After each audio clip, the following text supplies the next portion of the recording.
The great council chamber stretched across 3 kilometers of polished obsidian floor, its vaulted ceiling lost in manufactured clouds that occasionally sparked with purple lightning.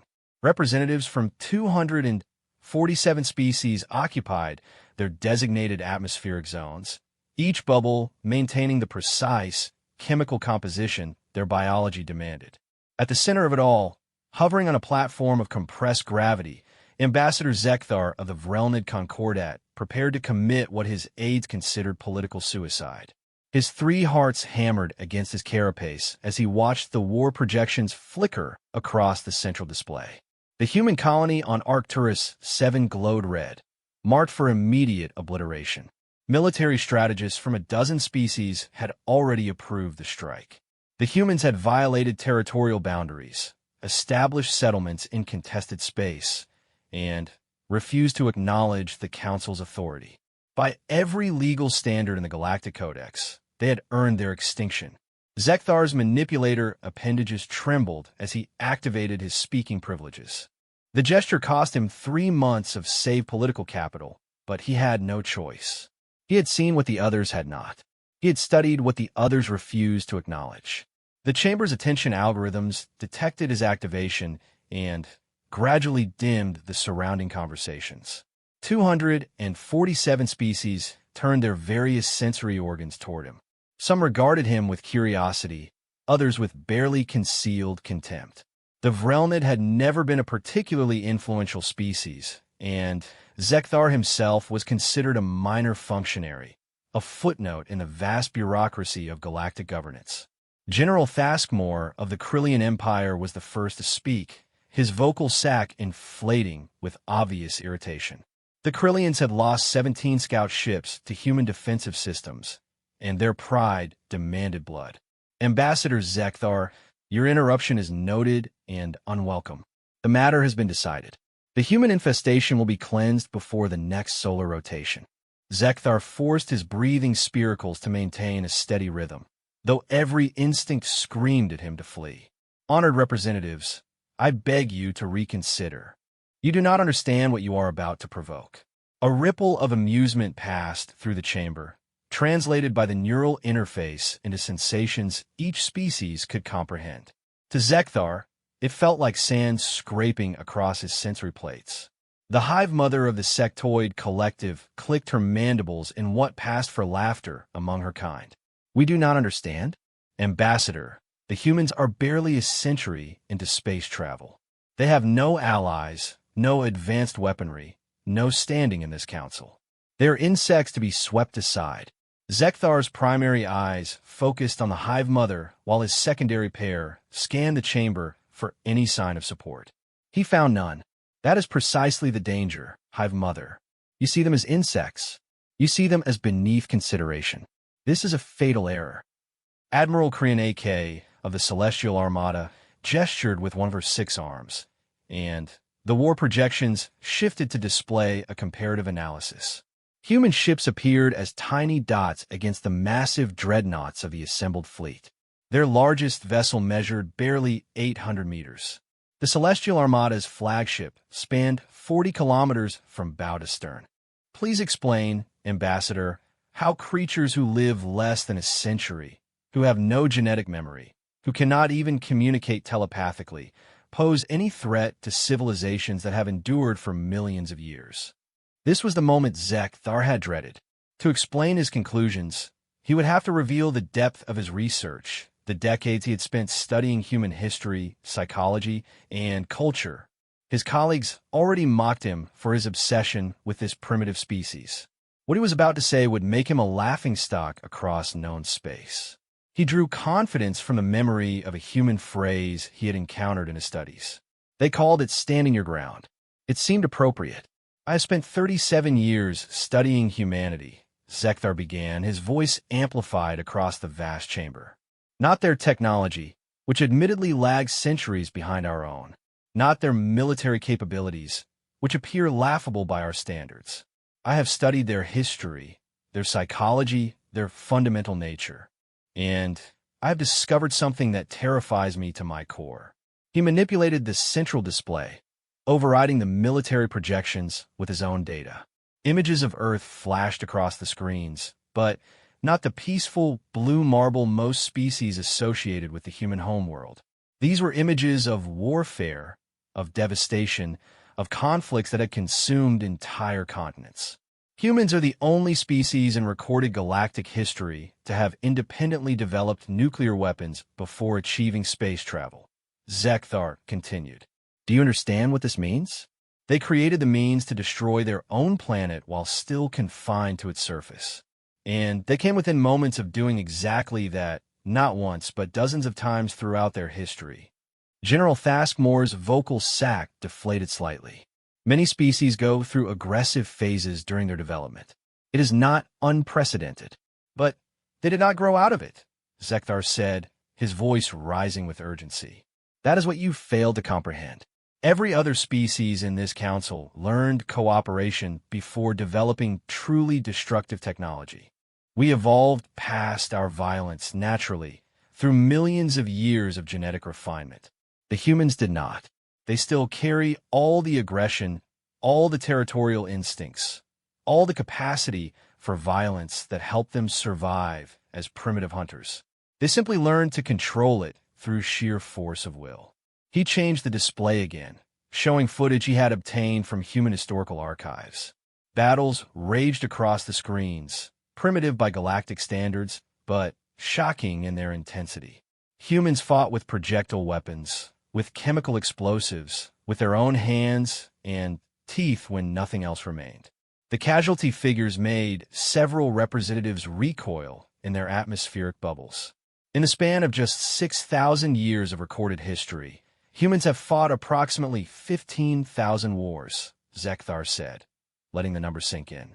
Their planet has known complete peace for less than 3% of their civilized existence. They have developed over 1,000 distinct methods of killing each other. They have turned everything from farming tools to medical instruments into weapons. They have written sonnets about death, composed symphonies about war, and erected monuments to their fallen warriors that span generations. The sectoid hive mother shifted uncomfortably in her suspension field. This only confirms that they are a dangerous species that must be eliminated before they spread further. No, Zekthar said forcefully, a breach of protocol that caused several representatives to gasp. You still do not see. They are dangerous, yes, but that is not the problem. The problem is what they do when you hurt them. He pulled up a specific set of historical records, choosing his examples carefully. In their year 1941, by their calendar, one human nation attacked another without formal declaration of war. The strike was devastating, catching the victims completely unprepared. Thousands died in a matter of hours.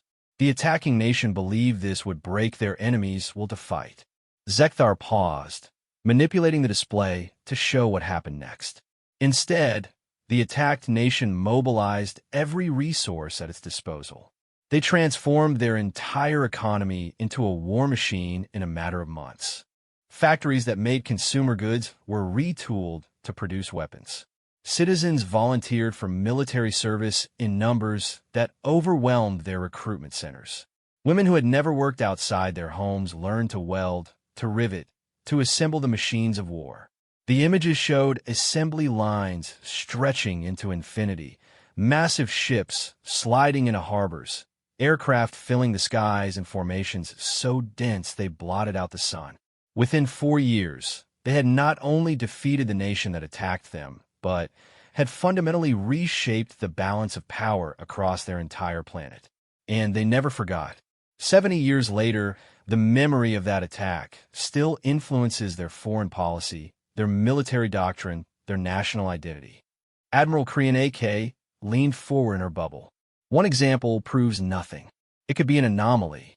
Then, let me give you another, Zekthar said grimly. In their year 2001, a terrorist organization killed approximately 3,000 human civilians in a coordinated attack. 3,000 out of a global population of 6 billion. Statistically insignificant. A rounding error. He pulled up new footage, and even species accustomed to warfare fell silent at what they saw.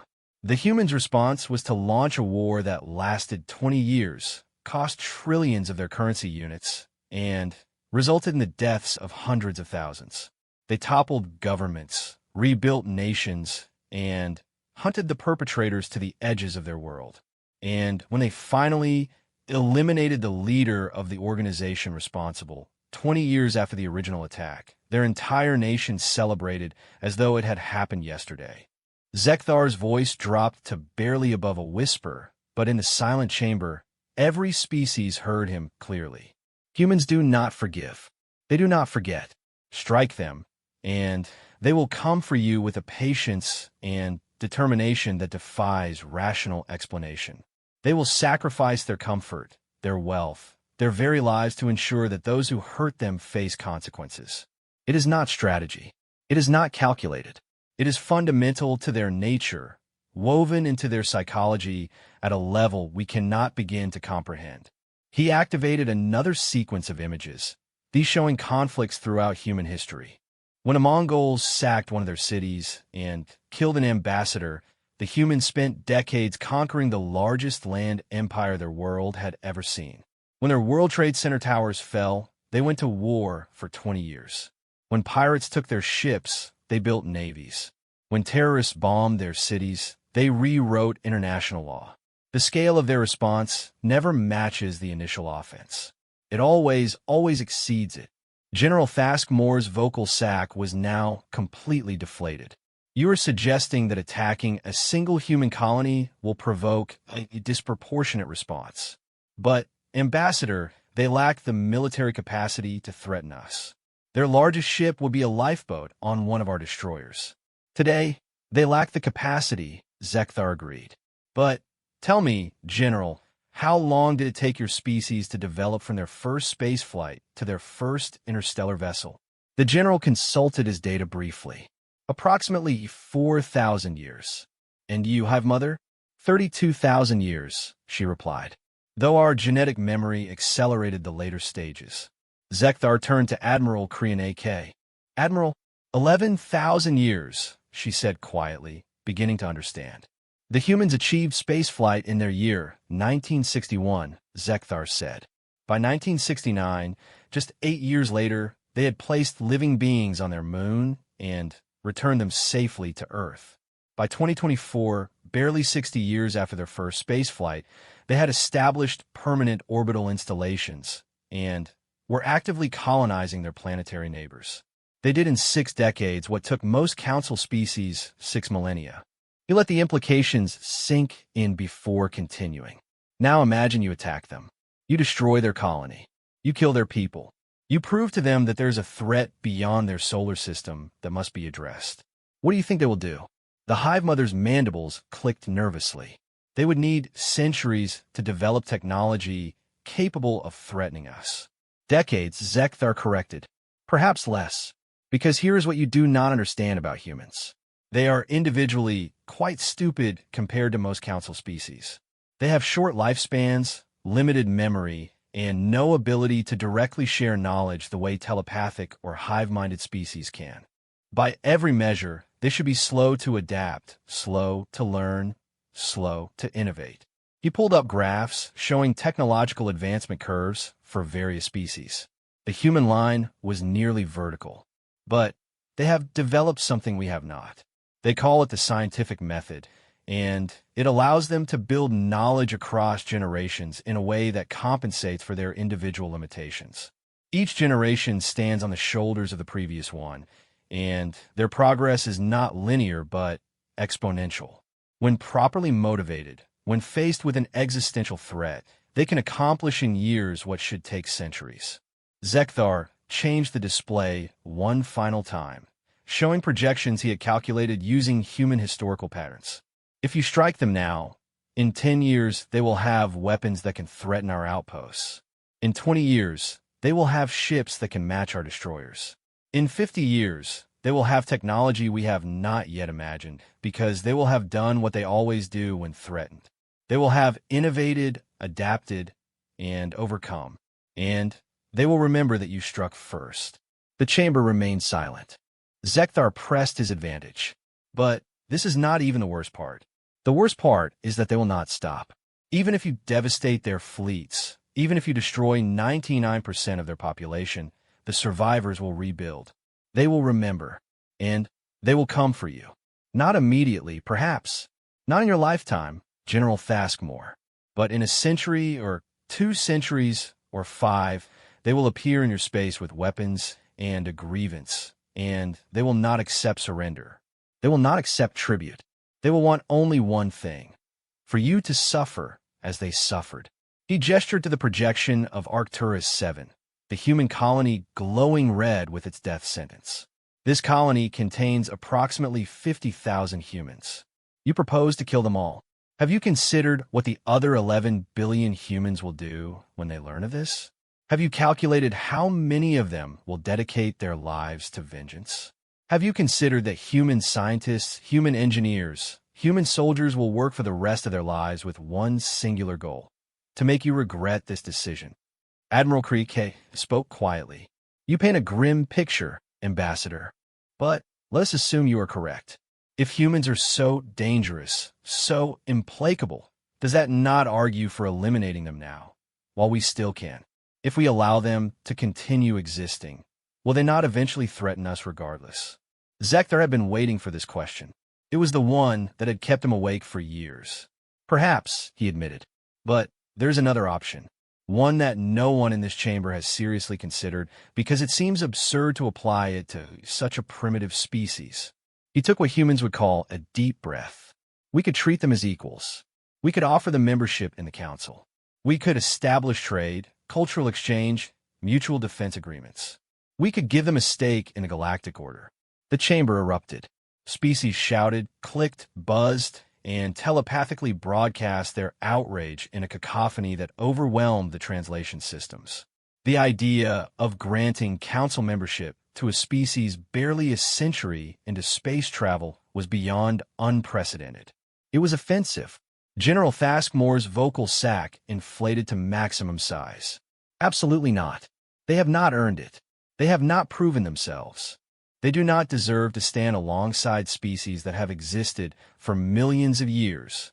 Deserve has nothing to do with it, Zekthar shouted back, his voice cutting through the chaos. This is about survival. Ours. Because if you attack them, if you make them into your enemies, then in 100 years or 1,000 years, they will be standing where I'm standing now. But they will not be making speeches. They will be dictating terms. And we will accept those terms because the alternative will be extinction. The chamber slowly quieted. Zekthar felt his energy fading, but forced himself to continue. I have studied every species in this council. I have reviewed our histories, our first contacts, our wars and alliances. And I have learned something that shames me. We have grown comfortable. We have had peace for so long that we have forgotten what true warfare means. Our conflicts are carefully managed, bound by centuries of tradition and protocol. We fight with rules. He pointed at the human colony on the display. They do not have rules, not when their survival is at stake. They have a saying, all's fair in love and war. They mean it. When they fight to win by any means necessary. They will use tactics we consider dishonorable. They will make sacrifices we consider unthinkable. They will endure conditions we consider unbearable. And they will do it with a smile because they know their enemy is suffering more. Zekthar's 3 hearts were beating so fast he thought they might burst. So, I say again, do not strike the humans. Do not give them a reason to unite against us. Do not give them a common enemy. Because if you do, they will never forgive you. And in a long span of galactic history, that may be the last mistake any of us ever make. The silence that followed was absolute. Zekthar had said everything he could say, revealed everything he had learned. Now it was up to the council to decide whether to listen to the warnings of a minor Vrelnid functionary or to proceed with the destruction of a primitive human colony. He would know their answer soon enough. The vote was scheduled for the next solar rotation. Zekthar returned to his private atmospheric bubble, exhausted and certain he had failed. He had spent decades preparing his arguments, and they had been dismissed in minutes. The military projections still showed Arcturus 7 marked for destruction. Nothing had changed, but as he settled into his rest configuration, his communication console chimed. A private message, heavily encrypted. He almost ignored it, but the source code identified it as coming from Admiral Krianake herself. With trembling appendages, he opened it. The message was brief. Meet me in Observation Gallery 7. Come alone. Tell no one. Observation Gallery 7 occupied the oldest section of the Council Station, a relic from when the facility had been a military outpost rather than a diplomatic center. The viewing ports offered an unobstructed view of the nebula that surrounded them, swirling clouds of purple and gold that had witnessed 10 million years of galactic politics. Few representatives ever came here anymore, preferring the modern viewing lounges with their enhanced displays and comfortable amenities. Zekthar arrived to find Admiral Krianake already there, her 6 arms clasped behind her in a posture he had learned indicated deep contemplation among her species. She did not turn when he entered, her compound eyes fixed on the nebula beyond. I was present when my species joined the Council, she said without preamble. 12,000 years ago. I am old, Ambassador, even by the standards of species that measure their lives in millennia. I have seen 73 species join the Council. I have seen 41 species go extinct. I have seen wars that consumed solar systems and peace agreements that lasted longer than most civilizations. Do you know what all the extinct species had in common? Zekthar approached cautiously, unsure where this conversation was leading. No, admitted. Arrogance, she said simply. Every single one of them believed they were special, that they were superior, that the rules applying to others did not apply to them. They ignored warnings, dismissed threats, and assumed their advantages would last forever. And one by one, they vanished into history. She finally turned to face him, and Zekthar was startled to see what might have been fear in her alien features. Your speech today reminded me of something I have tried very hard to forget.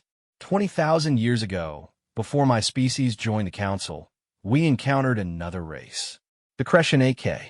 They were primitive, barely capable of space travel, confined to a single star system. They had resources we wanted, and they refused to trade on terms we found acceptable. Admiral Krianake's arms unclasped, gesturing as she spoke, a sign of agitation. We took what we wanted.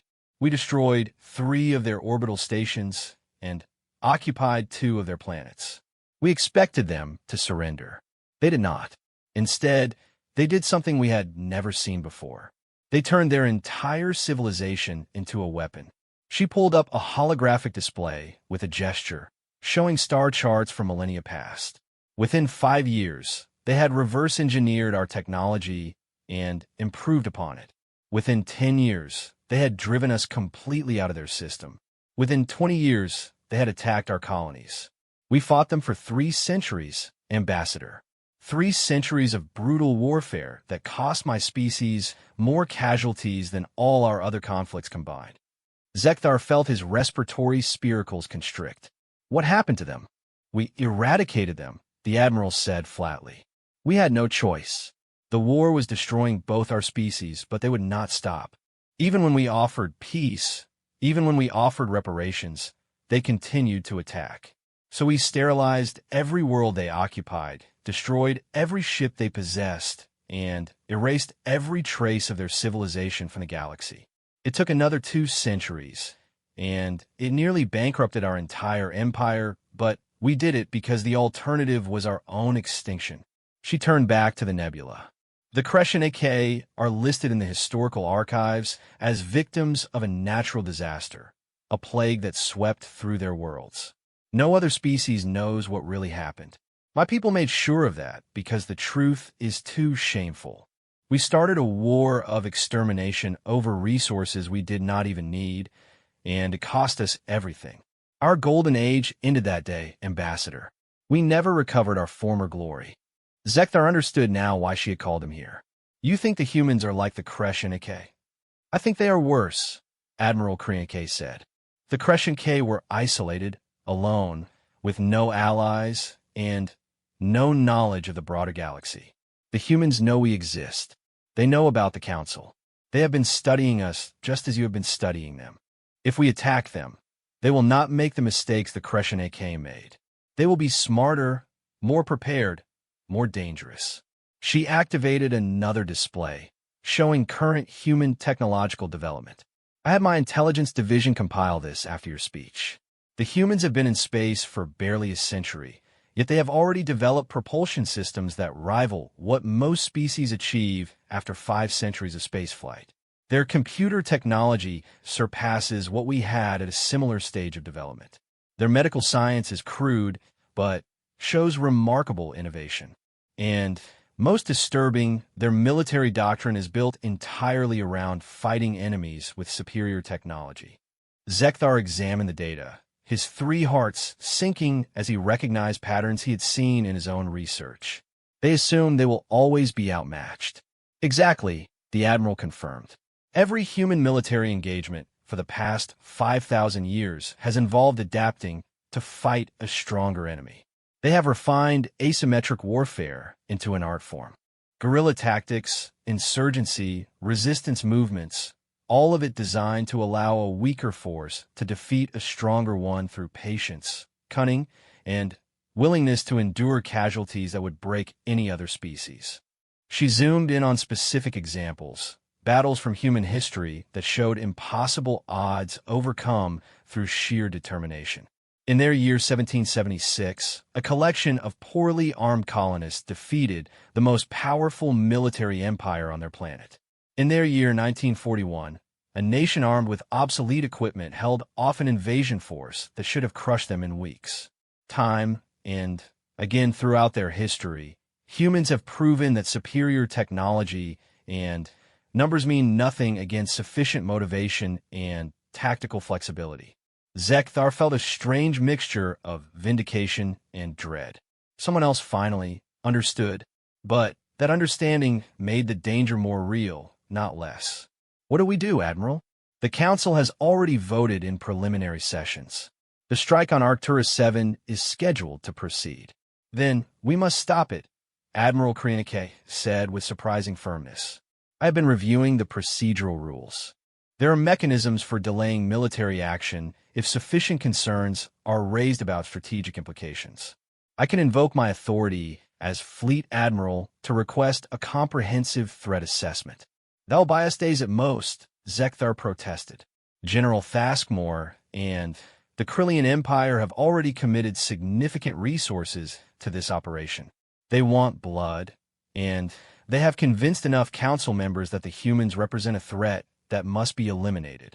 The Admiral's arms moved in a gesture Zekthar had learned meant grim determination. Then, we must give them an alternative. You mentioned offering the humans council membership. That is politically impossible in the current climate, but perhaps we can propose something less dramatic.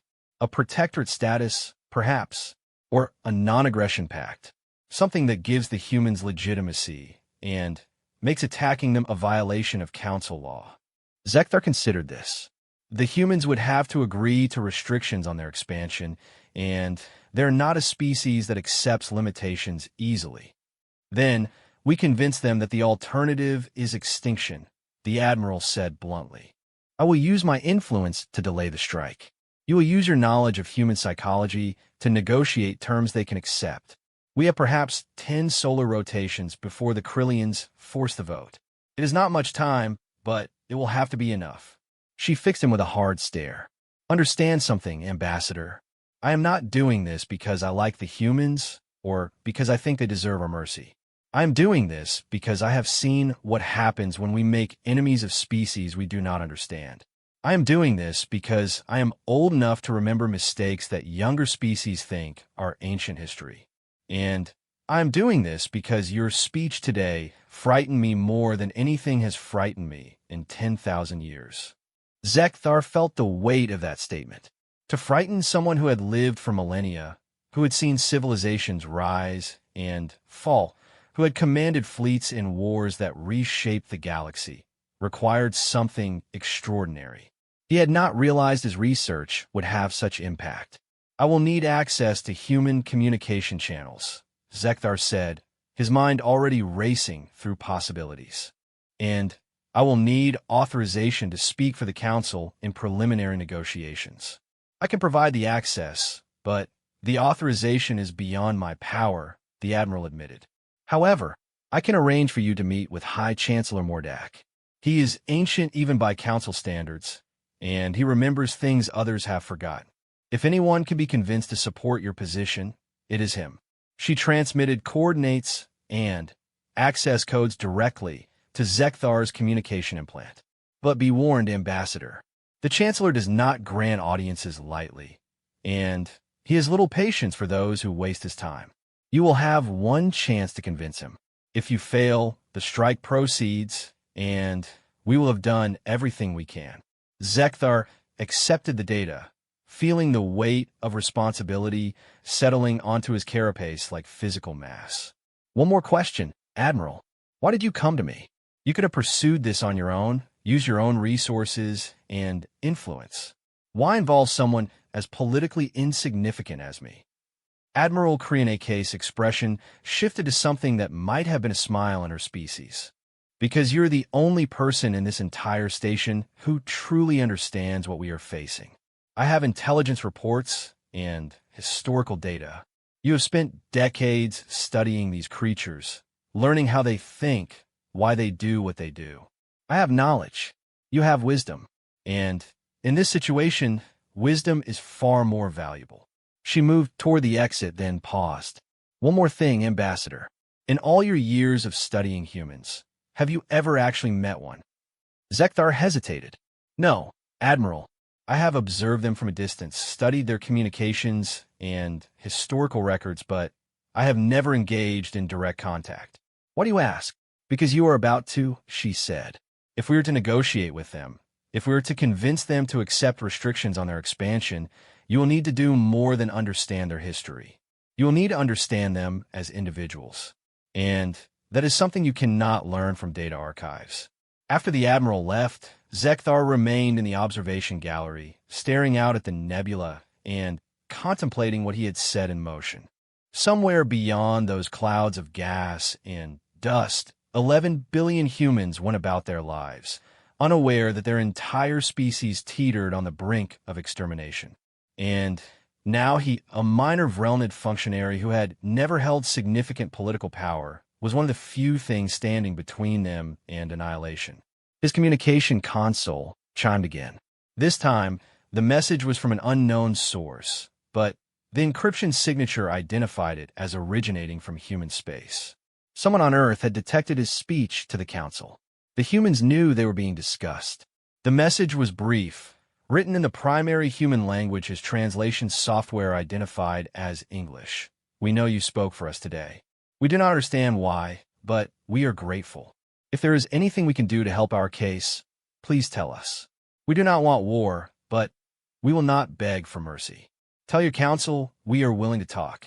Signed, the United Earth Government. Zekthar felt something shift in his perception. These were not abstract concepts anymore, not data points in his research. These were real beings capable of gratitude and pride, offering dialogue even as they faced obliteration. He thought of the human saying he had quoted earlier about stand your ground. Perhaps he was beginning to understand it on a deeper level. He composed a response, carefully choosing words that would convey both urgency and respect. Representatives of Earth, your situation is grave. The Council plans to destroy your colony on Arcturus 7 and potentially sterilize your entire system. I am working to prevent this, but I need your cooperation. You must be willing to accept restrictions on your expansion and submit to Council oversight. I know this goes against your nature, but it is the only way to avoid total war. Please respond quickly. Time is running out. The response came back within minutes, faster than should have been possible given the communication lag. Either they had relay stations he did not know about, or they had been anticipating this contact. Both possibilities suggested a level of preparation that reinforced his warnings to the Council. Ambassador Zekthar, we have been monitoring Council communications for 3 years. We knew this confrontation was coming. We have prepared contingencies. However, we prefer peace to war, cooperation to conflict. We will accept reasonable restrictions if it means avoiding bloodshed. But understand this, we will not be made slaves We will not be confined to our solar system indefinitely, and we will not accept terms that prevent us from defending ourselves. If these conditions are acceptable, we are willing to negotiate. If not, we will fight. And, as you told your council, we do not forgive. Zekthar read the message 3 times, analyzing every word. The humans were offering compromise, but also drawing clear lines. They understood their situation, but refused to show fear. It was exactly the response his research had predicted, which meant everything else he had concluded was likely accurate as well. He sent the details of the United Earth government's response to Admiral Krian AK with a simple note. They are willing to talk, but they will fight if pushed too far. We must convince the Council to offer genuine partnership, not subjugation. As he prepared to leave the observation gallery and seek his audience with High Chancellor Mordak, Zekthar allowed himself a moment of hope. Perhaps war could be avoided. Perhaps the Council could be made to see reason. Perhaps his decades of research would not end in the extinction of a species he had devoted his life to studying. But he also remembered something else from his research, another human saying that seemed relevant. Hope for the best, prepare for the worst. The humans lived by that philosophy, and maybe it was time the rest of the galaxy learned to do the same. The nebula outside the observation gallery seemed to swirl with new urgency as Zekthar departed, its ancient light bearing witness to yet another pivotal moment in galactic history. Whether that moment would be remembered as the beginning of a new era of cooperation or as the spark that ignited a war without end remained to be seen. But Zekthar knew one thing with absolute certainty. The next 10 solar rotations would determine the fate of billions of lives across hundreds of star systems. And somehow, impossibly, much of that fate rested on his ability to convince ancient beings of something they desperately did not want to believe. That humans, despite their primitive technology and short lives, were the most dangerous species the galaxy had ever encountered. Not because of what they were, but because of what they would become if given a reason to hate. High Chancellor Mordak occupied quarters in a section of the station so old that it predated most current species space travel. The corridors leading to his chambers were narrow by modern standards, built when the Council consisted of only 7 species rather than the current 247. The walls bore marks from atmospheric mixtures long since banned, and the lighting operated on frequencies that made Zekthar's visual spectrum uncomfortable. The Chancellor's aide, a crystalline being whose species Zekthar could not identify, examined him with what might have been skepticism before allowing entry. No words were exchanged. At this level of galactic politics, communication often transcended language. The inner chamber was a sphere, perfectly smooth, with High Chancellor Mordak suspended at its center in a field of pure energy. Zekthar had researched the Chancellor's species, the Eternal Ones, and knew that Mordak was at least 50,000 years old. His body was barely physical anymore, more energy than matter, held together by will and technologies from civilizations that had crumbled to dust millennia ago. Ambassador Zekthar of the Vrelnid Concordat. The Chancellor's voice resonated through the chamber, seeming to come from everywhere and nowhere simultaneously. Admiral Krianake indicated you have concerns about the human situation. She also indicated that you believe I might share those concerns. Speak and be precise. I have lived long enough to value brevity. Zekthar forced his breathing spiracles to steady. There will be no second chance. High Chancellor, the Council is about to make a mistake that will haunt us for millennia. We are about to create an enemy that future generations will curse us for awakening. The humans, Mordak stated. You spoke at the Council session. Your arguments were noted and dismissed. What makes you think I will be more receptive than 247 species representatives? Because you're old enough to remember the Kreshike, Zekthar said, taking a calculated risk. Admiral Krianake had told him about her species' hidden war, but that was meant to be secret history. Revealing that he knew might anger the Chancellor or convince him that Zekthar had access to information others did not. The energy field surrounding Mordak flickered, the first sign of a reaction. That is a name I have not heard spoken in 20,000 years. How do you know about the Crescent AK? That history was sealed. Admiral Kriega told me. Zekthar said truthfully. She believes the humans are similar to the Crescent AK, but potentially more dangerous. I believe she is correct, and I believe you remember what that war cost the galaxy, not just the Celestial Armada. Mordak's form pulsed with colors Zekthar's eyes could barely perceive. You take liberties, young ambassador. But you're not wrong. Yes, I remember the Crescent AK. I also remember the 7 other species that have exhibited similar characteristics throughout galactic history. 6 of them are extinct. One survives as a cautionary tale, confined to a single system under perpetual quarantine. Is that what you wish to avoid for the humans? I wish to avoid creating a war that will consume resources, lives, and energy for centuries, Zekthar said. The humans have offered to negotiate. They are willing to accept restrictions in exchange for recognition and protection under council law. This is the peaceful path. There is no peaceful path with humans, Mordak said, and Zekthar felt his 3 hearts sink. But perhaps there is a manageable one. The Chancellor's energy field expanded, filling the chamber with light. Zekthar's visual protective membranes automatically engaged. When he could see again, holographic displays surrounded them, showing data streams he recognized from his own research and others he had never seen before. I have been monitoring the humans since their first radio transmissions leaked into space 120 of their years ago, Mordak revealed. I found them fascinating precisely because they exhibited characteristics I had seen before in dangerous species. I have been waiting for the Council to notice them, to force a confrontation, because I wanted to see how they would respond to existential threat.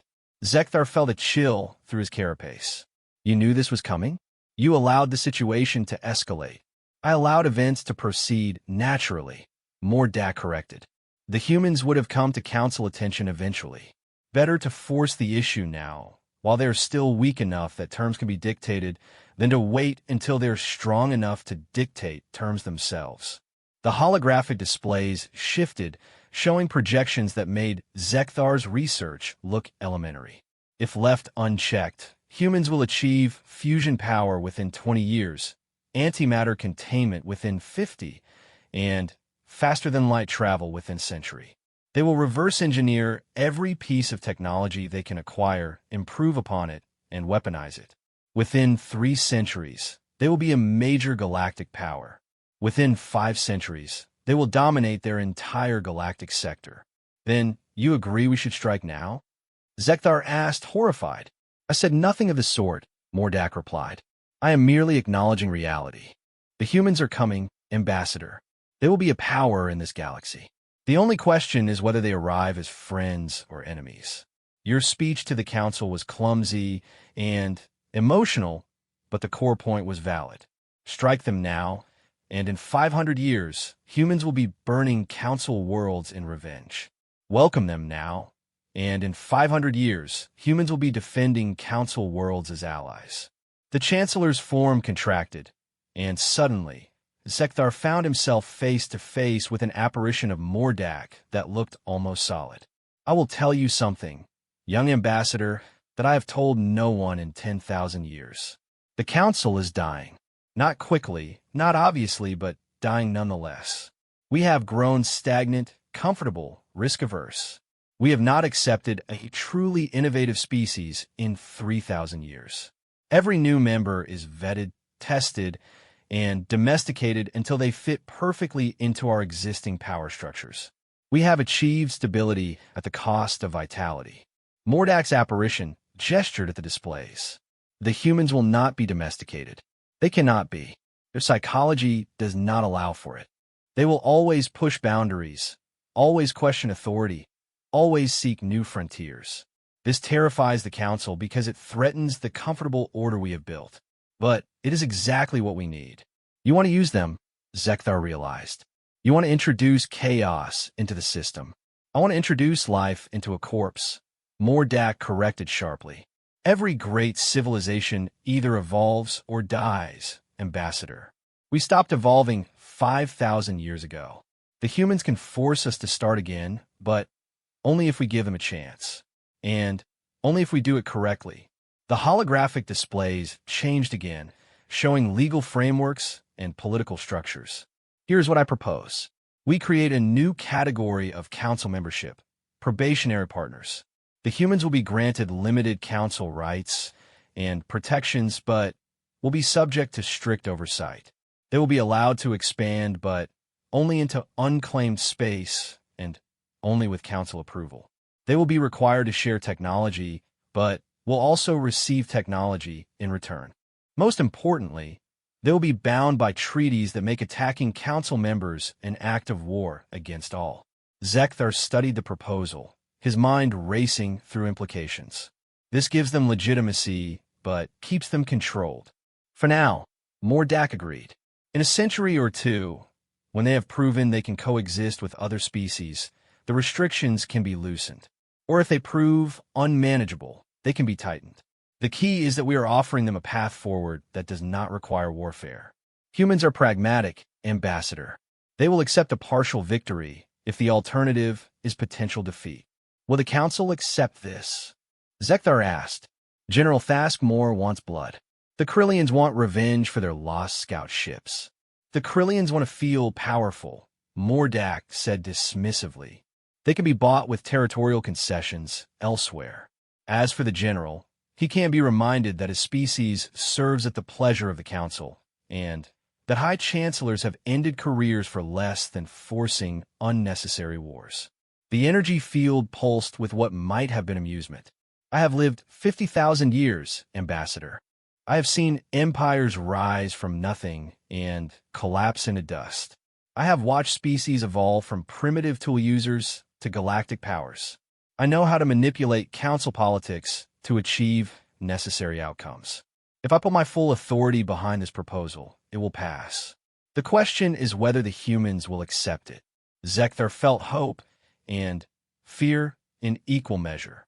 They have indicated willingness to negotiate, but they have also made clear they will not be subjugated. Then, we must present this as partnership, not subjugation, Mordak said. You have studied human psychology. You understand how they think.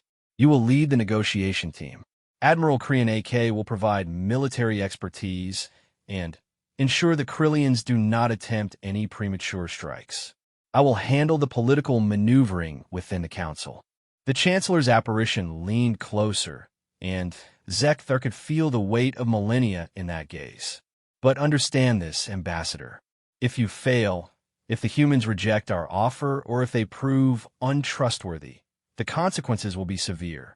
I am risking my considerable political capital on your assessment of this species. If you are wrong, if they are not capable of the restraint and cooperation you believe they possess, then we will have no choice but to eliminate them before they become too powerful. And that blood will be on your manipulator appendages. Zekthar felt the weight of that responsibility settle onto him. Understand, High Chancellor. When do we begin? Immediately, Mordak said. The holographic displays vanished, replaced by a single image. Arcturus 7, the human colony marked for destruction. The strike is scheduled to occur in 7 solar rotations. We must present our proposal to the full Council in 5 rotations, which gives us time to prepare the humans for what we will ask of them. You will travel to Earth itself, Ambassador. You will meet with human leaders face to face and explain exactly what they must do to survive. Earth? Zekthar repeated, shocked. No Council representative has visited Earth. The humans have not authorized such visits. It could be seen as an invasion. Then, contact them now and request permission, Mordak said. I suspect they will agree once they understand the alternative. Admiral Krian AK has already arranged for a fast courier ship to be placed at your disposal. You will depart within the hour. The Chancellor's energy field began to dim, signaling the end of the audience. One final thing, Ambassador. You asked why Admiral Krian AK came to you specifically. I will tell you why I am supporting your position. In 50,000 years, I have met countless beings from countless species. Most are predictable, their actions predetermined by biology and culture. But occasionally, very occasionally, I encounter someone who sees what others cannot, who understands patterns that remain hidden to even the wisest minds. You are such a being, Zekthar. Your insight into the humans is remarkable.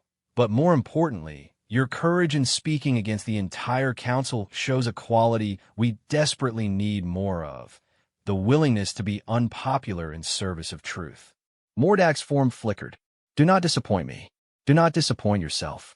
And, most importantly, do not disappoint the billions of beings, human and otherwise, whose lives depend on the success of your mission. Now go. Time is something even I cannot manufacture. Zekthar left the Chancellor's chambers in a daze, his mind struggling to process everything that had just occurred. In the span of a single solar rotation, he had gone from obscure functionary to the central figure in what might be the most important diplomatic mission in galactic history. The fate of an entire species rested on his ability to negotiate terms that satisfied both the cautious council and the proud humans. His communication console chimed with a message from Admiral Krian AK. The courier ship was ready. A diplomatic team had been assembled, though Zekthar noted with some concern that it consisted primarily of junior staffers. No species wanted to risk senior diplomats on a mission to a primitive and potentially hostile world.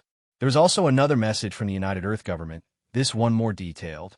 They had received intelligence about the planned strike on Arcturus 7. Their military was mobilizing. Defensive installations throughout their solar system were being activated. They were preparing for war, even as they hoped for peace.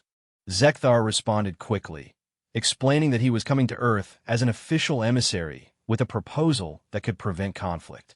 He stressed the urgency and asked for safe passage and high-level meetings. The response came back within minutes. You will be met at the orbital checkpoint. Come unarmed and in a clearly marked diplomatic vessel. Our people are frightened, Ambassador. Some want to fight. Others want to flee. You must give us a reason to choose a third option. We will listen to what you have to say, but we will not kneel. Signed, Secretary General Martinez of the United Earth Government. As Zekthar boarded the courier ship and prepared for the journey to Earth, he reflected on the irony of his situation. He had spent 37 years studying humans from a safe distance, analyzing their history and psychology as abstract concepts. Now he was about to meet them in person, to speak with them directly, to negotiate the survival of their species while they watched with weapons trained on his ship. The courier ship's pilot, a young Vrelnid named Shultek, seemed nervous as they departed the council station. Ambassador, is it true what they are saying? That the humans are as dangerous as the Kreshin AK? Zekthar considered the question carefully. The Kreshin AK were dangerous because they were wounded and angry. The humans are dangerous because they are ambitious and clever. The difference is that we have a chance to turn that ambition toward cooperation rather than revenge. If we succeed, they will be our greatest allies. If we fail, he did not finish the sentence. He did not need to. The pilot's manipulator appendages trembled slightly on the controls as he plotted the course to Earth. Through the viewport, Zekthar could see the nebula falling away behind them, and somewhere ahead, hidden in the vastness of space, a small blue planet where 11 billion humans waited to learn whether they had a future among the stars, or whether they would be forced to fight for their very survival. Zekthar pulled up his research files one more time, reviewing everything he knew about human diplomacy, human negotiation tactics, human psychology. But he also knew that all his research, all his preparation, might not be enough. The humans were unpredictable, passionate, and fiercely independent. They might reject the council's offer out of pride. They might demand more than the council was willing to give.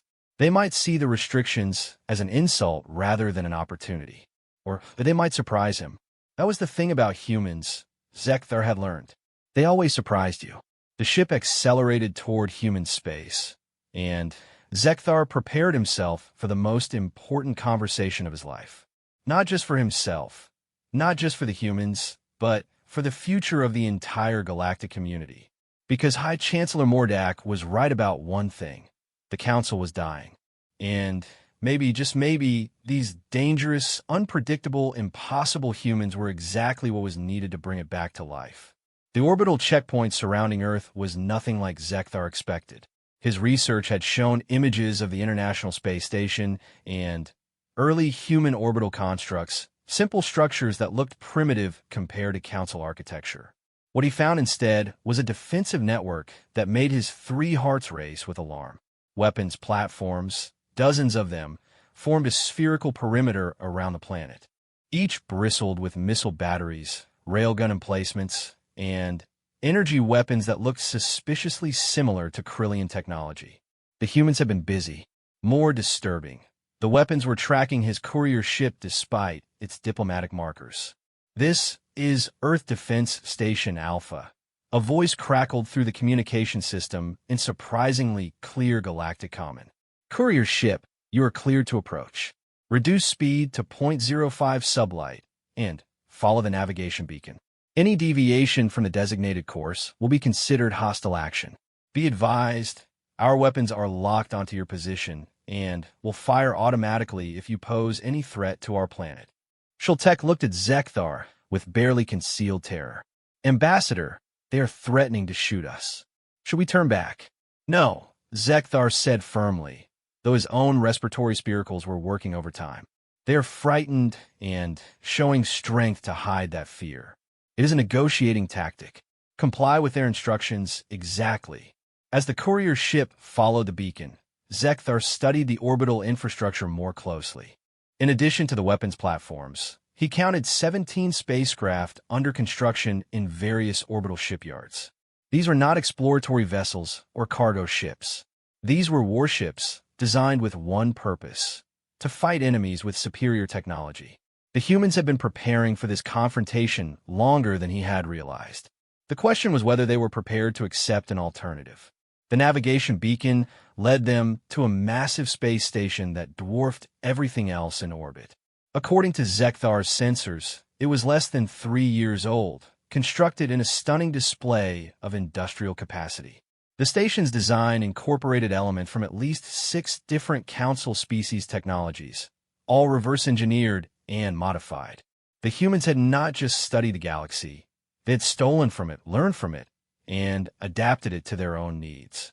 A docking tube extended from the station, and magnetic clamps secured the courier ship with surprising gentleness.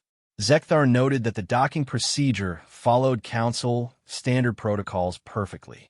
The humans had done their homework. "Ambassador Zekthar," the communication system activated again, this time with a visual feed showing a human female in a formal uniform. "I am Commander Sarah Chun, Station Commander for the United Earth Defense Force. Welcome to Unity Station. Secretary General Martinez is waiting to meet with you. Please follow the designated path. Our gravity is approximately 0.97 galactic standard, and our atmosphere is nitrogen-oxygen mix. Your species should find it comfortable." The fact that they had researched Vrelnid environmental needs was encouraging. It showed they were serious about this meeting. Zekthar gathered his data tablets and prepared to disembark. "Ambassador," Schultek said quietly. "I am afraid." "So am I," Zekthar admitted. "But fear can be useful. It keeps us alert. Come, we have work to do." The docking tube opened to reveal a corridor that was surprisingly beautiful. The walls were adorned with images of Earth, stunning photographs showing the planet's diversity: oceans, mountains, forests, deserts, cities. It was a calculated display, Zekthar realized, designed to remind visitors that this was a world worth protecting.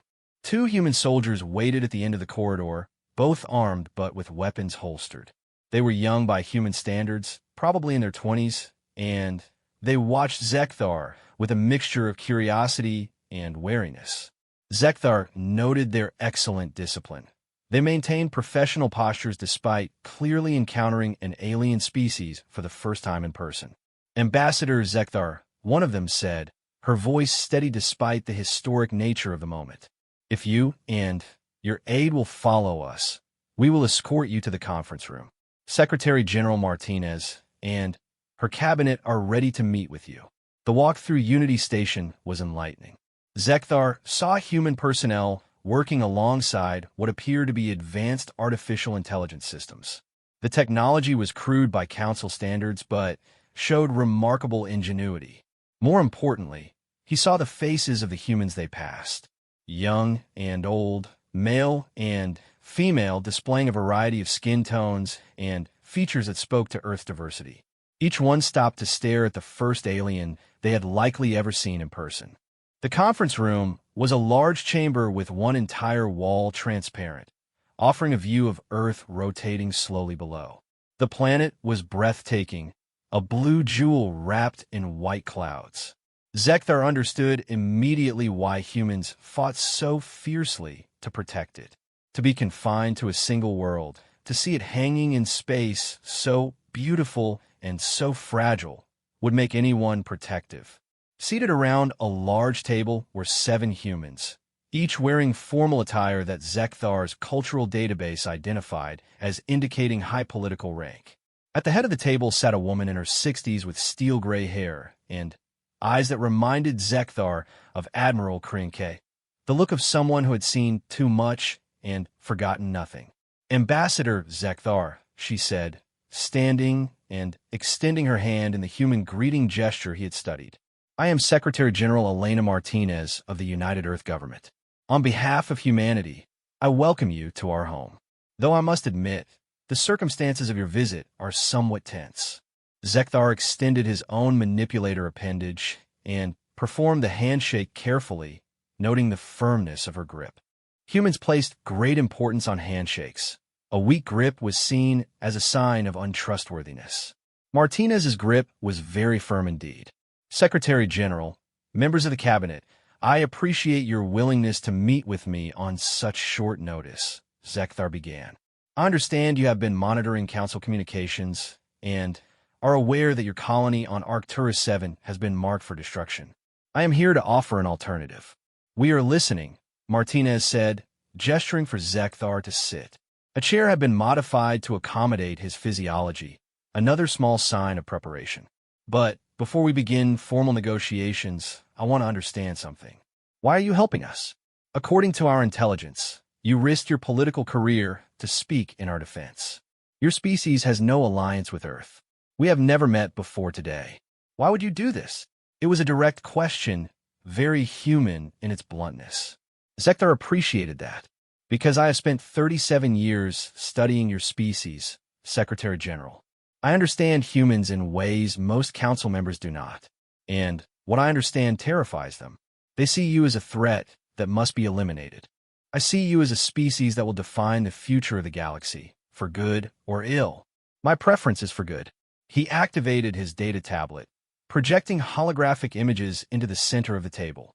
"The Council plans to strike Arcturus 7 in 6 solar rotations, approximately 4 of your days. The attack will involve overwhelming force designed to leave no survivors. If you resist, they will interpret that as declaration of war and move to sterilize Earth itself. You cannot win such a conflict. Not now. Not with your current technology." The humans around the table exchanged glances, but their expressions remained controlled. Martinez leaned forward. "We are aware of our technological disadvantages, Ambassador. We are also aware that we have certain advantages that do not appear on technical specifications. Determination, adaptability, the willingness to do whatever is necessary to ensure our species survives. We will not go quietly into extinction." "I know," Zekthar said. "That is precisely why I am here. High Chancellor Mordak, one of the oldest and most powerful beings in the Council, has authorized me to present an alternative. We call it probationary partnership status." He changed the holographic display to show the legal framework Mordak had developed. Under this arrangement, Earth would be granted limited Council membership.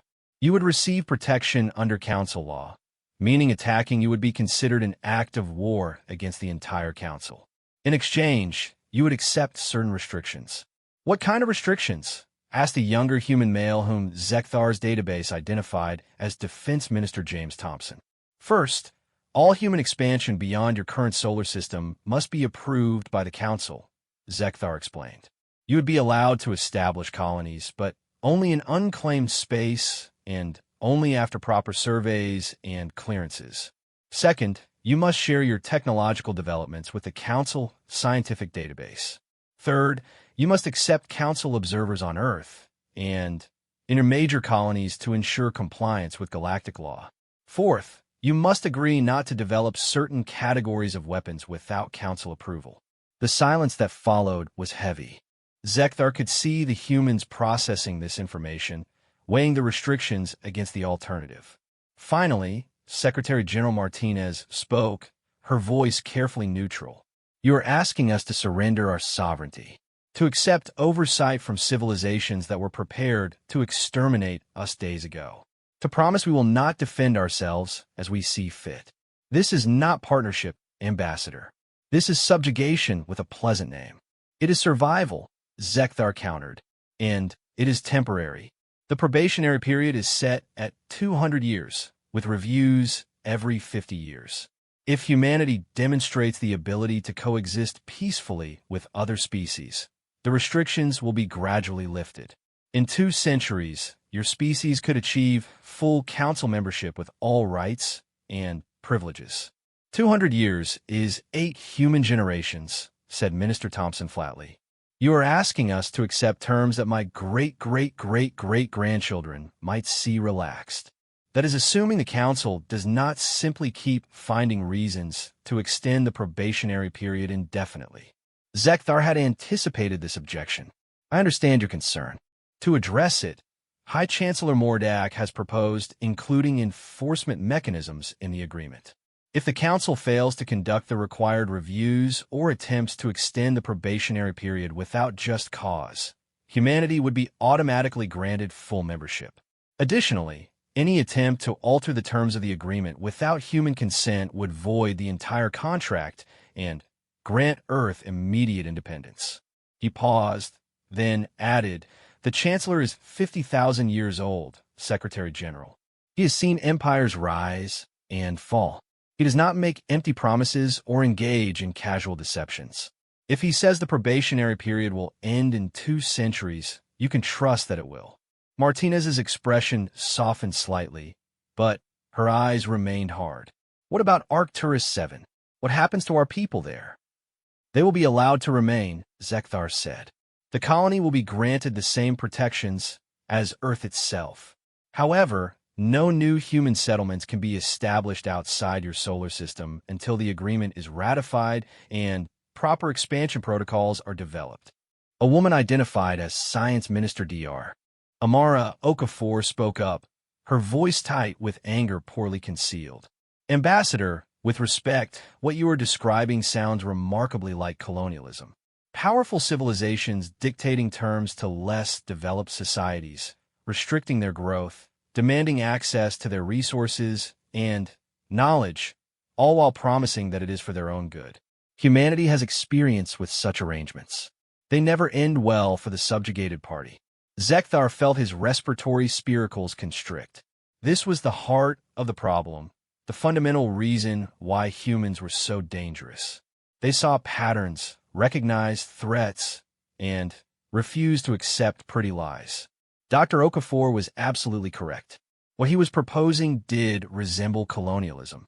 The question was whether humans could be made to see it as a necessary evil rather than an unacceptable affront.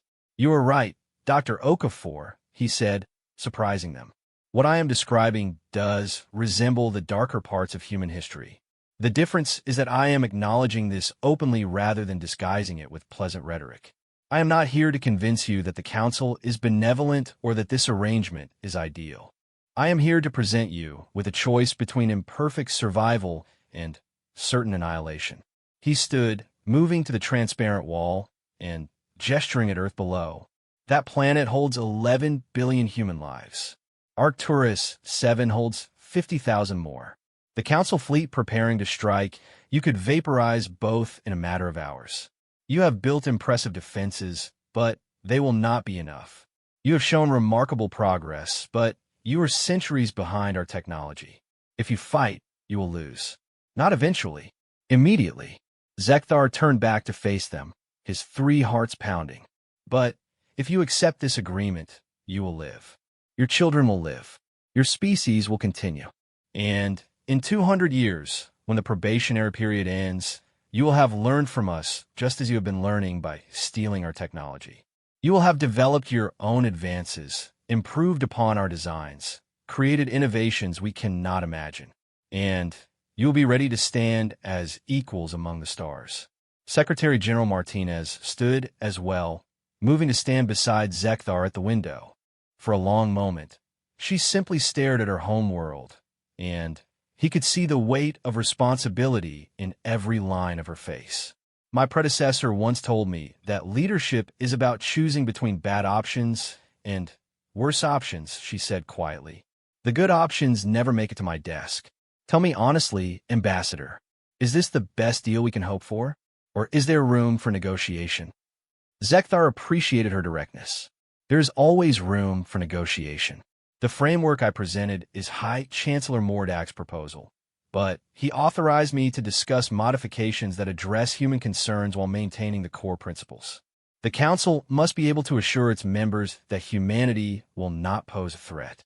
You must be able to assure your people that Earth retains meaningful autonomy. Perhaps we can find terms that satisfy both requirements. Martinez turned to her cabinet. Opinions. Defense Minister Thompson spoke first.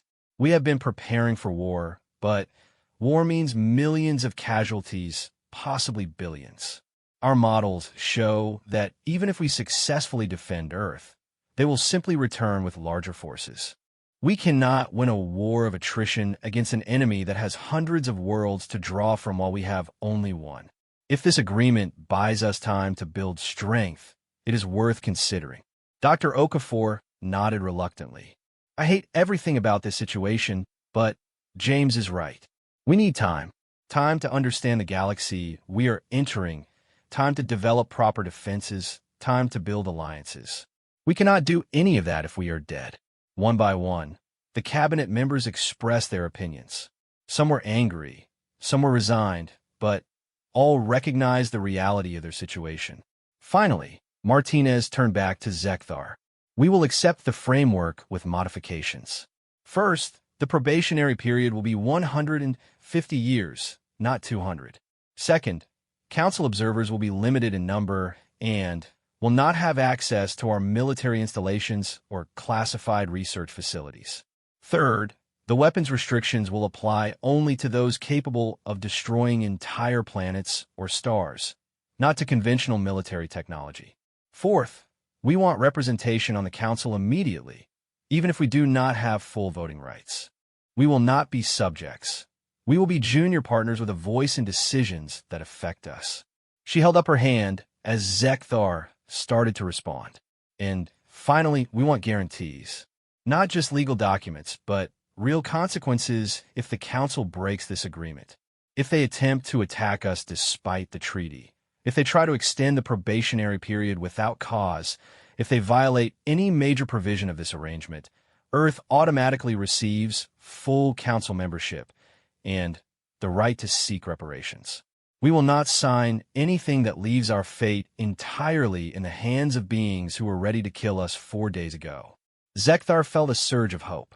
These were reasonable demands, modifications that addressed human pride without fundamentally altering the agreement structure. More importantly, they showed that Secretary General Martinez understood the game being played. She was not trying to win. She was trying to survive with enough dignity intact to build toward eventual victory. I believe I can convince High Chancellor Mordak and the Council to accept these terms, Zekthar said. But I must know, if they do accept, will humanity honor this agreement? Will you truly accept restrictions on your expansion, or will you be looking for ways to circumvent them from day one? Martinez met his gaze without flinching. Ambassador, I will be honest with you as you have been honest with me. Some humans will chafe under these restrictions. Some will argue we should have fought. Some will spend every day of the next 150 years working to accelerate the timeline for full membership. But humanity as a whole will honor our commitments because we understand something important. Our word is all we have. If we break this agreement, we prove the Council was right to fear us. If we keep it, we prove we can be trusted. And trust, Ambassador, is the most valuable currency in the universe.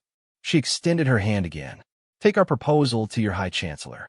Tell him that Earth is willing to be patient, but not subservient.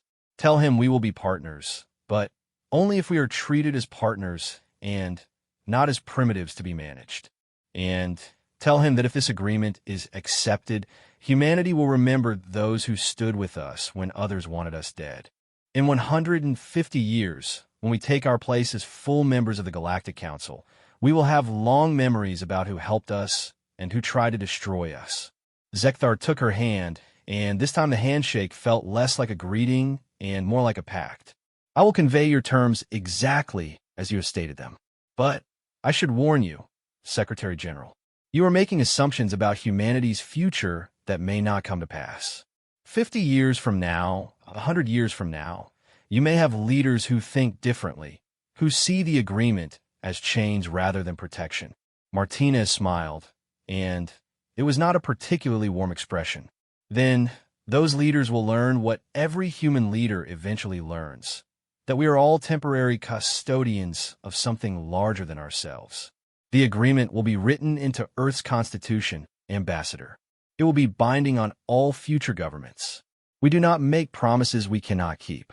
As Zekthar prepared to depart Unity Station and return to the Council with Earth's counteroffer, he reflected on how much his understanding of humans had deepened in just a few hours. His research had told him they were adaptable, determined, and dangerous. What it had not fully conveyed was their pragmatism, their ability to swallow pride when survival demanded it, their capacity to think in terms of generations rather than just immediate gratification. The humans were not going to be easy partners. They would push boundaries, question rules, and demand explanations for everything. But they would also honor their commitments, at least long enough to build the strength they needed. And in 150 years, Zekthar thought as Earth fell away behind his courier ship, the galaxy was going to be a very different place. Whether that difference would be positive or catastrophic remained to be seen. But at least now there was a chance. A chance for peace. A chance for cooperation. A chance for the Council to welcome humanity as partners rather than fight them as enemies.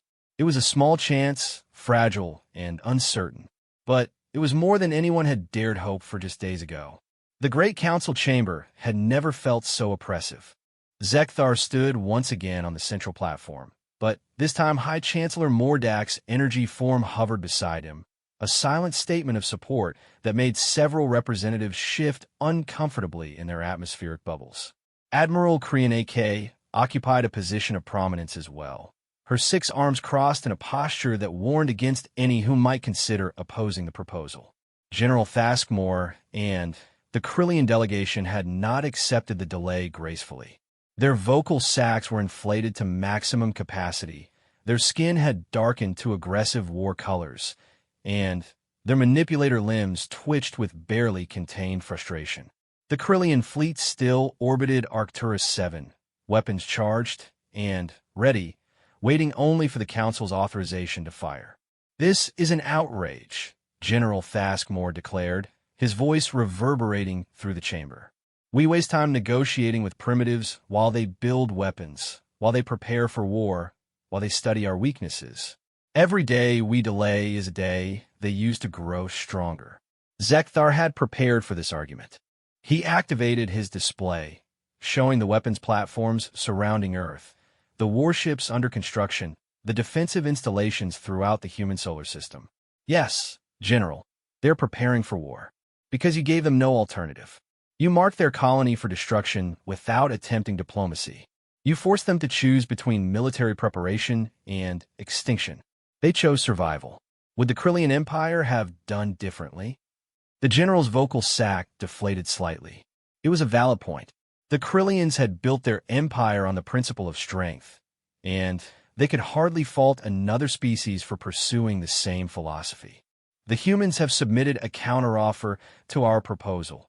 High Chancellor Mordak's voice echoed through the chamber with an authority that silenced all side conversations. "Ambassador Zekthar will present their terms. You will listen, you will consider, and then you will vote. But understand this. I'm not merely suggesting we accept this proposal. I am stating that the future stability of this council depends on it." Zekthar felt the weight of those words. For a High Chancellor to speak so directly, to put personal authority behind a position so clearly, was unprecedented in recent council history. Mordak was not asking for votes. He was demanding them. Zekthar began his presentation, laying out Earth's modifications to the agreement. He explained each point carefully, providing context from human history and psychology to help the council understand why these changes were necessary. The shortened probationary period, the limitations on observer access, the narrower weapons restrictions, the guaranteed representation.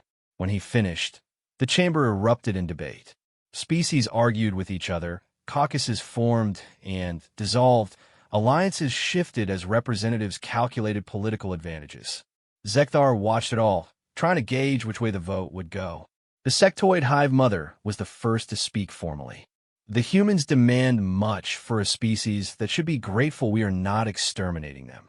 Representation on the council, immediate voice in our deliberations, they have existed in space for barely a century. Some species wait 10 millennia for such privileges. Then, perhaps the system is flawed, Admiral Kane said sharply. We measure species by time rather than capability. The humans have achieved in 1 century what some species do not achieve in 10 millennia.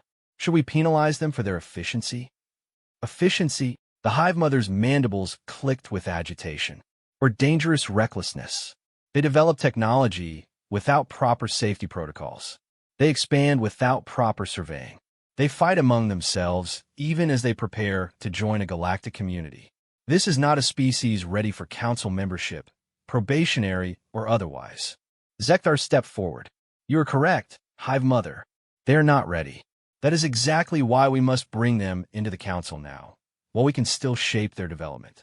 If we reject them, if we force them to develop independently, they will learn the galaxy's lessons through conflict rather than cooperation. And those lessons will be written in blood. He changed the display, showing projections he and Admiral Korean AK had developed. If we strike Arcturus 7, humans will unite as they have never united before. Currently, Earth is divided into over 200 nations, each with its own interests and agenda. A council attack will erase those divisions overnight. You will create a unified human government with a single purpose, revenge against the council. The projections showed timeline after timeline, each one ending in conflict. In 10 years, they attack our outposts. In 20 years, they disrupt our trade routes. In 50 years, they have formed alliances with other species we have wronged or dismissed. In a century, they lead a coalition of disaffected species in a war that tears the council apart. This is speculation. General Thaskmore protested. You cannot know the future. I know human history, Zekthar replied. And I know that every pattern I have described has occurred multiple times on Earth itself. When European powers colonized the Americas, the indigenous peoples eventually united against them. When empires oppressed their subjects, those subjects eventually rebelled. When nations are attacked without cause, they find allies and return stronger. This is not speculation, General. This is historical inevitability. A new voice entered the debate, one that made the entire chamber fall silent. It came from a corner rarely occupied, where the most ancient species maintained their presence in the council more out of tradition than active participation. The architects, being so old that they had helped design the original council structure 10 million years ago, almost never spoke. When they did, everyone listened. The young Vrelnid speaks truth. The architect's voice was like wine through crystalline structures, beautiful and eerie. We have seen this pattern before, 7 times in our long memory. The council has faced a species like these humans. Species that do not fit our models, that develop too quickly, that refuse to be shaped by our standards. 6 times, we chose eradication. 6 times, we succeeded. But the cost was immense, and the galaxy remembers. The 7th time, we chose integration. That species now sits among us, contributing to the council in ways we could not have imagined. The architect's form shifted, becoming slightly more defined. We vote in favor of the human proposal, with one addition. We offer to serve as guarantors of the agreement. If either side violates the terms, they will answer to us. This removes the fear that humans will break their word and the fear that the Council will extend probation indefinitely. Both parties will know that ancient powers watch and judge. The offer sent ripples through the chamber. To have the architects serve as guarantors was an honor rarely granted and never requested. It meant they saw something in humanity worth protecting, worth preserving. Several species who had been leaning toward rejection began to reconsider. But General Thaskmore was not finished. I represent the Krillian Empire, and we have lost ships to human weapons. We have lost soldiers to their defenses. Our honor demands satisfaction. You ask us to vote for an agreement that rewards aggression, that grants privileges to those who should be punished. This is not justice. Zekthar had been waiting for this moment. He had one more card to play, one more piece of information that might sway the Krillians. He pulled up records of the incidents where Krillian ships had been destroyed. General, I have reviewed the data from your scout ship encounters with human defenses. In every case, your vessels violated human space without authorization, ignored hailing frequencies, and approached human installations despite warnings. According to human defensive protocols, your ships were engaging in behavior identical to pre-attack reconnaissance. They responded proportionally to what they perceived as imminent threat. He zoomed in on communication logs. Furthermore, in 3 of the 5 incidents, your ships fired first. The humans were defending themselves. Yes, they destroyed your vessels, but they did so only after your forces initiated hostilities. If you wish to speak of honor, General, then you must acknowledge that your empire struck the first blow. The general's vocal sac collapsed completely, his skin shifting through colors that indicated extreme agitation. But he could not refute the data. The logs were clear. The Krillians had been the aggressors, and the humans had simply refused to die quietly. High Chancellor Mordak's energy form pulsed with what might have been satisfaction. The facts are before you. The humans have shown restraint, even in defending themselves. They have offered reasonable terms for their integration into the galactic community, and they have demonstrated the very qualities we claim to value: strength, intelligence, adaptability, and honor. To reject them now is to reject our own principles. The Chancellor's form expanded, filling the chamber with light. I call for vote. All in favor of accepting Earth's modified proposal for probationary partnership status, indicate now. The voting display activated, showing each species' position in real time. Zekthar watched with 3 hearts pounding as indicators shifted from red to green. The architects voted yes. Admiral Krian Case, Celestial Armada voted yes. The sectoid Hive Mother hesitated, then voted yes. One by one, species that had seemed certain to reject the proposal changed their positions. But the Krillian Empire's indicator remained stubbornly red. General Thaskmore stood rigid, his entire posture radiating defiance. He alone had the power to block the vote, to force the strike on Arcturus 7 to proceed regardless of other votes. Zekthar felt despair beginning to creep in. They had come so far, convinced so many, but one species' pride might destroy everything. Then, something unexpected happened. Another Krillian representative, one Zekthar had not noticed before, rose from the delegation section. She was smaller than General Thaskmore, her skin displaying patterns that indicated advanced age and high rank.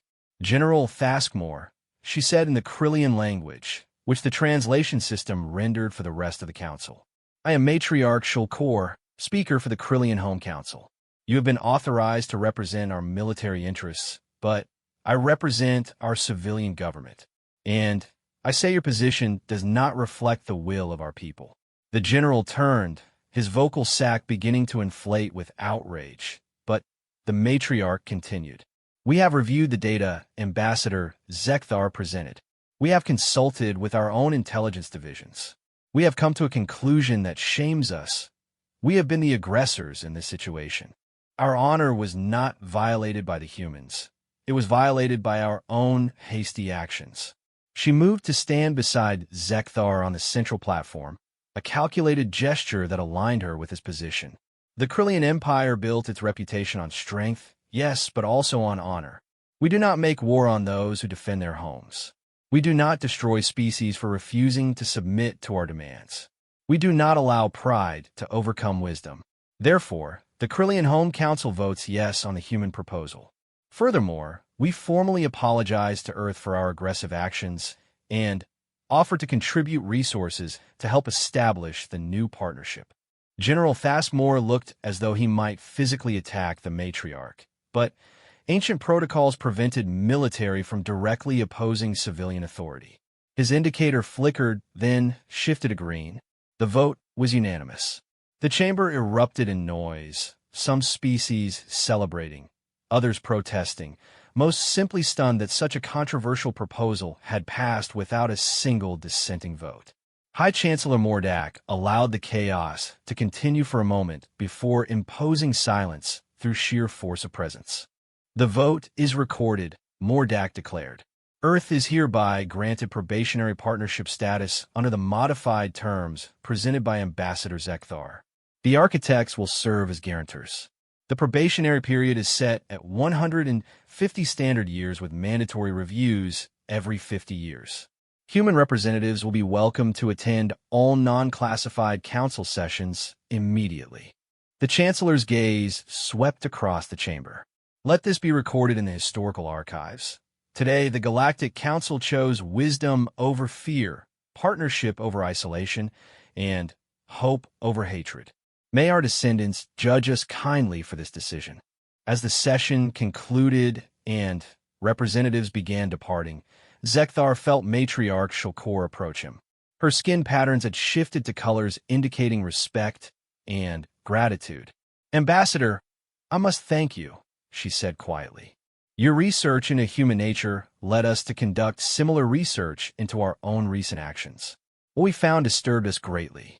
We had become what we once fought against, a species that uses strength to bully rather than protect. Your speech may have saved humanity, but it also saved us from a path that would have dishonored everything the Krillian Empire claims to stand for." She paused, then added, "I suspect the humans will be difficult partners. They will question, argue, and push boundaries. But perhaps that is what the Council needs. We have grown comfortable enough to contemplate genocide over a territorial dispute. Perhaps these humans will make us uncomfortable again in ways that remind us why we formed this council in the first place." After the matriarch departed, Admiral Krenike approached with High Chancellor Mordak's energy form trailing behind her. "Well done, Ambassador," the Admiral said. "You have achieved something I thought impossible, a unanimous council vote on a controversial issue. That has not happened in my lifetime, and my lifetime spans 12,000 years. The humans made it possible," Zekthar said. Secretary General Martinez understood what was required. She gave us a proposal we could work with rather than demanding the impossible. "Do not diminish your own role," High Chancellor Mordak said. "You saw what others refused to see. You spoke when others remained silent. You risked everything to stand for a species not your own. That is the essence of what the Council should be, what it has forgotten to be. Perhaps in 150 years, when the humans take their place as full members, they will find a council worthy of their participation." The Chancellor's form began to fade. "I am returning to my chambers. I am very old, Ambassador, and this has been an exhausting day. But before I go, I want you to know something. You will be assigned as the Council's primary liaison to Earth.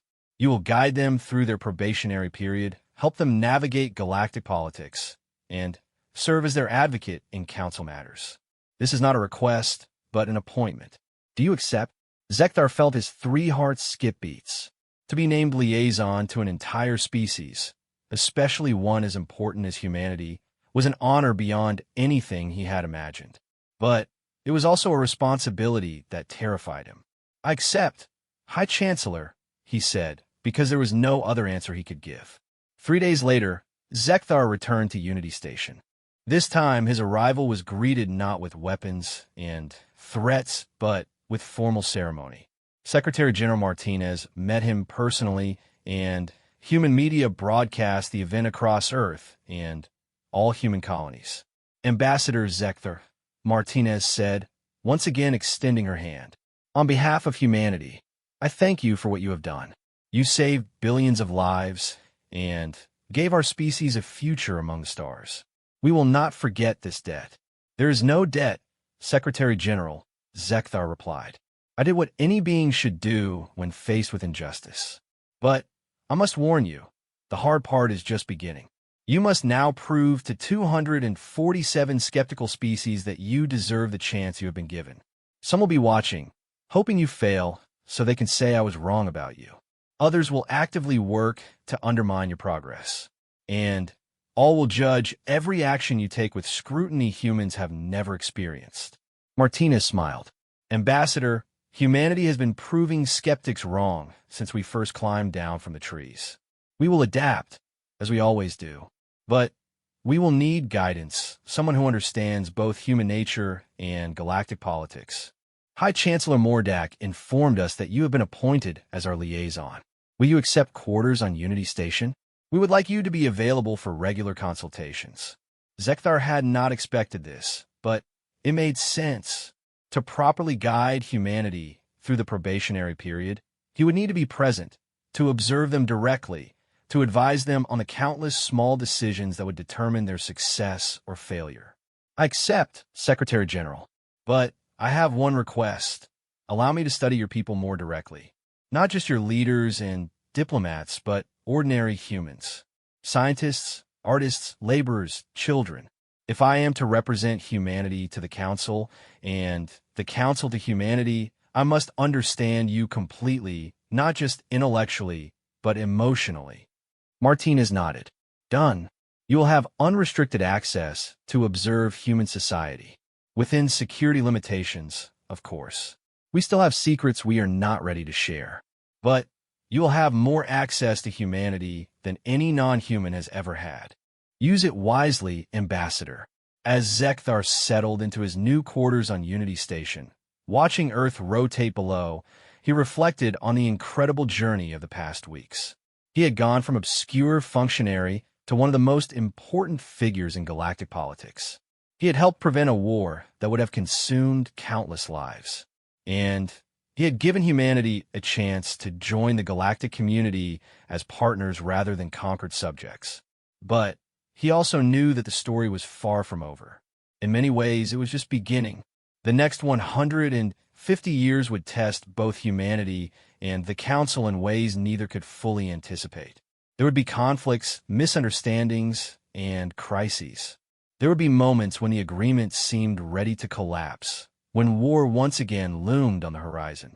Yet Zekthar felt hope, because he had seen something in Secretary General Martinez and her cabinet, something he had recognized from his decades of research but had never witnessed directly. The human capacity for growth, for learning, for becoming more than they were. The humans would make mistakes. They would stumble, fall, and sometimes fail. But they would also adapt, overcome, and ultimately succeed. Because that was what humans did. It was their nature, their gift, and perhaps their curse. And in 150 years, when the probationary period ended and humanity took its place as a full member of the Galactic Council, Zekthar hoped to be there to witness it. To see the species he had devoted his life to studying finally recognized as equals. To know that his warnings had been heeded, his insights valued, and his faith justified. A message appeared on his communication console. It was from Admiral Krianika. Welcome to Unity Station, Ambassador. You have done well. But remember what I told you about the Kreshenke. Some species cannot be integrated, cannot be trusted, cannot coexist with others. I hope you are right about the humans. Because if you are wrong, if they prove to be the threat so many fear, the consequences will be catastrophic. The blood will be on both our manipulator appendages. Zekthar composed his response carefully. Admiral, I understand your concerns. They are valid and wise. But I have spent 37 years studying humanity, and I have learned this. Humans are capable of great evil, yes, but also great good. They could be our worst enemies or our best allies. The choice is ours. We can treat them as threats to be contained, and they will become exactly that. Or we can treat them as partners to be respected, and they will rise to meet our expectations. I choose to believe in their better nature. I hope you will join me in that belief. The Admiral's response came quickly. I already have, Ambassador. That is why I supported your proposal. But belief must be tempered with vigilance. We will watch, guide, and hope. And if the humans prove worthy, we will celebrate. But if they prove otherwise, we will act. That is the burden of command, of responsibility, of ensuring the survival of civilizations that span millions of years. Sleep well, Ambassador. Tomorrow, the real work begins. Zekthar turned off his communication console and gazed out at Earth, the blue jewel that held 11 billion humans, each living their lives unaware of how close they had come to extinction. He thought about all those lives, all those stories, all that potential. And he made himself a promise. He would do everything in his power to ensure that potential was realized, that those lives were lived in peace, and that humanity's story would be one of triumph rather than tragedy. Outside his window, the sun rose over Earth's horizon, painting the clouds in shades of gold and pink. It was beautiful, this world that had produced such a dangerous and remarkable species. And as the light grew, Zekthar allowed himself to imagine a future where humans walked freely among the stars, where their ships traveled to distant galaxies, where their voices shaped galactic policy. It was a future he had fought for, a future he would continue to fight for, because he had learned the most important lesson of all from his studies of humanity, that hope, no matter how fragile or foolish it might seem, was worth defending. The humans had a saying for this too. It is better to light a single candle than to curse the darkness. Zekthar had lit his candle. Now he would do everything possible to ensure that its flame never went out, to nurture it until it became a beacon that could guide both humanity and the Council toward a better future. The first solar rotation of Earth's probationary period began with sunrise over Unity Station, and Ambassador Zekthar, liaison to humanity and advocate for a species that had not existed in galactic consciousness mere weeks ago, watched that sunrise and dared to hope that he had made the right choice. Only time would tell if he was right. But for now, at this moment, peace had won over war, diplomacy had triumphed over destruction, and a species that should have been extinct was instead preparing to take its place among the stars. It was enough. It had to be enough, because the alternative, the path not taken, would have haunted Zekthar for the rest of his life. He had warned the Council not to strike the humans because they would never forgive. Now, he would work to ensure that forgiveness was never necessary, that cooperation replaced conflict, and that the dangerous species he had devoted his life to studying would become the partners the galaxy needed. The journey ahead would be long, difficult, and uncertain. But it was a journey worth taking, and Zekthar would walk it alongside humanity, for as long as his three hearts continued to beat.